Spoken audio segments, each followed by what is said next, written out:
तो आप ये कबूल कर लें कि आपके प्रधानमंत्री कमजोर हैं, और अगर आप ये मानते हैं कि आपके प्रधानमंत्री की छाती 56 इंच की है तो उस 56 इंच के व्यक्ति से कहिए कि हमारी इस मांग को 90वीं अनुसूची के अंदर डाल के हमें हमारा अधिकार दे। ये कौम अपनी मांग के लिए या तो मर जाएगी या मार देगी, लेकिन अब इनके सामने हाथ नहीं फैलाएगी। अगर अब भी मौका है, आज सत्ता आपके पास है, कलम आपके पास है, कुर्सी आपके पास है, पावर आपके पास है, हमारा अधिकार हमारे को दे दो।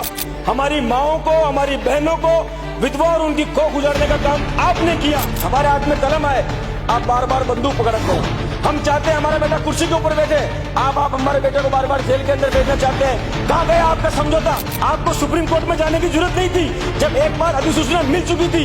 बैठ जाओ, अकेले ने बोलो ना। जिस दिन आपकी बहन विधवा होगी, जिस दिन आपकी पड़ोसी के अंदर जो माँ रहती है उसकी कोख सुनी होगी, उस दिन आपको इस दर्द का एहसास होगा। आप हमारी कौम से खिलवाड़ करने का काम मत करिए। इस कौम ने अपना वैभव खो दिया इस देश के लिए, आप उस कौम को मजाक बनाना चाहते हैं। हम जेल जाने से डरते हैं ना, हम मुकदमों से डरते हैं और ना मरने से डरते हैं, लेकिन हम वादा खिलाफी से डरते हैं, क्योंकि हम पन्ना दाई के वंशज हैं, जिसने अपने बेटे की गर्दन कटा दी लेकिन जिसका अन्न खाया था उससे वादा खिलाफी नहीं करी थी। इसलिए मैं आपसे कह रहा हूँ कि हमसे वादा खिलाफी मत करो। अगर हमसे वादा खिलाफी करोगे तो आपका पता भी नहीं लगेगा। आपके सामने हाथ नहीं फैलाना चाहते।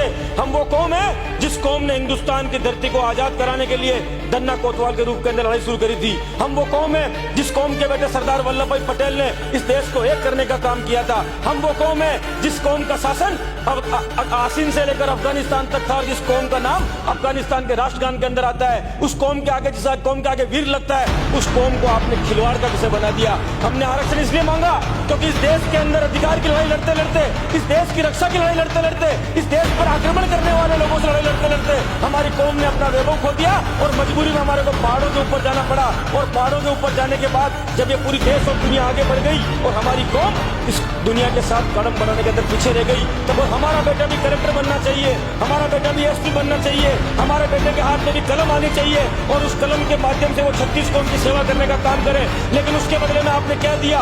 आपने हमारी खून से धरती को लाल कर दिया।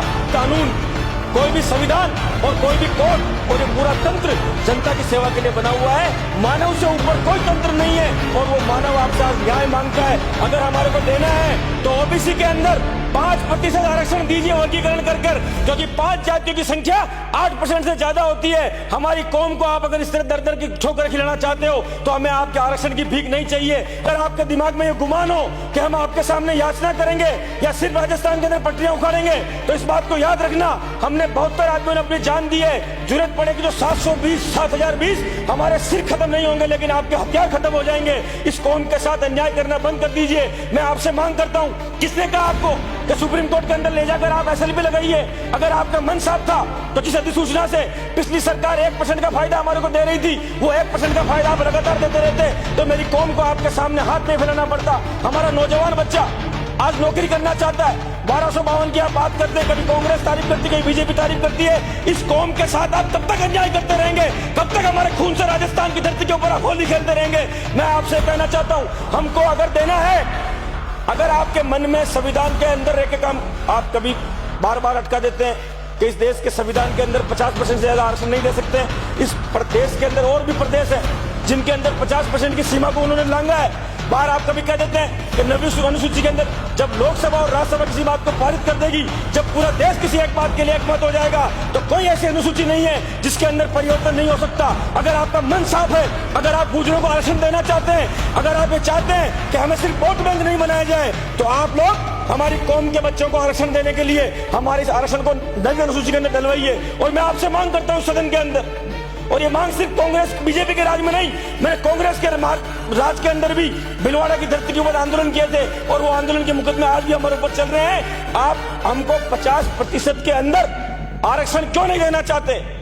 हमारा जब संख्या बल है, गुजर सहित 5 जातियां जो आज आर्थिक रूप से, सामाजिक रूप से, शैक्षणिक रूप से, नौकरी के रूप से, व्यवस्था के रूप से हम हर तरह से पिछड़े हुए हैं, तो हम आपसे मांग कर रहे हैं कि हम हमारे बच्चों को पढ़ने का अधिकार दीजिए, हमें आप इस काबिल बनाइए कि हम लोग नौकरी कर सकें। तो फिर क्यों नहीं आप 50% के भीतर हमको आरक्षण देना चाहते हैं? ये हमारा अधिकार है।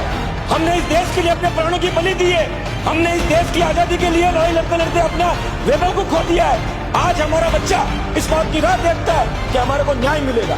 आपने हमारे खून से इस धरती को लाल किया, इसलिए मैं आपसे सभापति महोदय आपके माध्यम से इस सरकार के कानून के अंदर मैं बात डालना चाहता हूं कि आपने जब वादा किया था कि एसबीसी के माध्यम से जो 5% का आरक्षण मिलेगा और जो भर्तियां आपने निकाली, उन भर्तियां आज भी प्रक्रियाधीन है। उन प्रक्रियाधीन भर्तियों के अंदर हमारे बच्चों को आप 1% आरक्षण क्यों नहीं देना चाहते हैं? आज भी जो आरएस जो राजस्थान की हमारी प्रशासनिक सेवाएं हैं, उन सेवाओं के अंदर जब ये भर्ती निकली थी, उस समय उसकी विज्ञप्ति के अंदर 5% आरक्षण का प्रावधान था, और आज हमारी कौम के बच्चे को वो आप एमबीसी का 1% भी नहीं दे रहे हैं।